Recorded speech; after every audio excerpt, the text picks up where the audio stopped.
So చాలా మంది కూడా అంటే చాలా వేలల్లో ఇప్పటికీ మనం సర్జరీలు చేశారు. ఆపరేషన్‌కి వెళ్ళకుండా అవసరం లేకుండానే ఈ ఒక ఇంజెక్షన్‌తో ఎట్లా సాధ్యమవుతుంది సార్ ఇది? అదే ఇప్పటివరకు కూడాను ఇప్పుడు మన ఇప్పుడు ఈయనున్నారు వెంకటయ్య గారు కూడా. ఇప్పుడు ఆయన ప్రాబ్లం ఏంటంటే షోల్డర్‌లో ఒక మజిల్ కట్ అయింది. ఓకే. వయసు రీత్యా చాలా మందికి మోకాలు నొప్పులు గానీ, షోల్డర్ పెయిన్ గానీ, స్పైన్ పెయిన్ గానీ, ఇతర వేరే వేరే జాయింట్స్ నొప్పులు రావడం సహజం.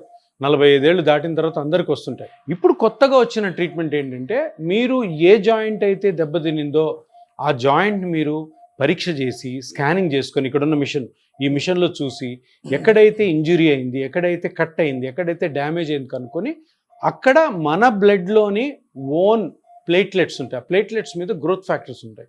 ఆ గ్రోత్ ఫ్యాక్టర్స్ని చిన్న ఇంజెక్షన్ తోటి ఈ స్కానింగ్ పద్ధతిలో కనుక్కొని ఆ మజిల్ అయితే ఏదైతే కట్ అయిందో, లేదంటే మోకాలు అయితే మోకాల్లో గుజ్జు ఎక్కడైతే అరిగిందో అక్కడ ఆ సెల్స్ని వదలడం ద్వారా మళ్ళీ కంప్లీట్గా రికవర్ అవుతుంది.